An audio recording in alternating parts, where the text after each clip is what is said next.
पहलगाममध्ये हल्ला करण्यासाठी दहशतवाद्यांनी 22 एप्रिलचा दिवस का निवडला या संदर्भात मोठी माहिती तपास यंत्रणांच्या हाती लागली आहे।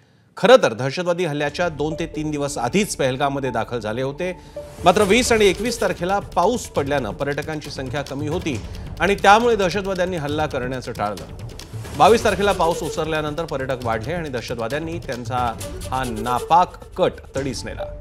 एनआयच्या प्राथमिक तपासात ही गोष्ट समोर आली।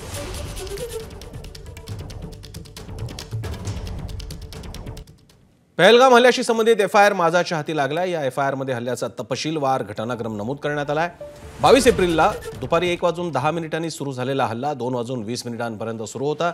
हल्ल्यानंतर 10 मिनिटात म्हणजे दुपारी 2:30 वाजता एफआयआर दाखल झाला। दहशतवाद्यांना पाकस्थित सूत्रधारांकडून सूचना मिळत होत्या असंही एफआयआरमध्ये म्हटलंय। हल्ल्यासाठी बेकायदेशीरपणे मिळवलेले ऑटोमॅटिक हत्यारं वापरण्यात आली। दहशतवाद्यांविरुद्ध यूएपीए आणि बीएन नुसार गुन्हे दाखल करण्यात आले आहेत। दरम्यान पोलिसांच्या एफआयआरसह सर्व तपास एनआयकडे सोपवण्यात आलाय।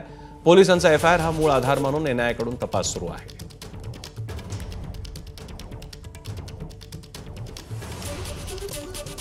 हल्ला 22 एप्रिलला दुपारी 1:10 ते 2:20 असा सुरू राहिला। हल्ला 1 तास 10 मिनिटं सुरू होता। हल्ल्यानंतर 10 मिनिटात म्हणजे 2:30 एफआयआर दाखल झाला। दहशतवाद्यांना पाकस्थित सूत्रधारांकडून सूचना मिळत होत्या हे समोर आलंय। हल्ल्यासाठी बेकायदेशीरपणे मिळवलेली ऑटोमॅटिक हत्यारं सुद्धा आढळलेली आहेत। या दहशतवाद्यांविरुद्ध यूएपी आणि बीएनएस नुसार गुन्हे दाखल झाले। पोलिसांच्या एफआयआरला मूळ आधार मानून एनआयकडून तपास सुरू आहे।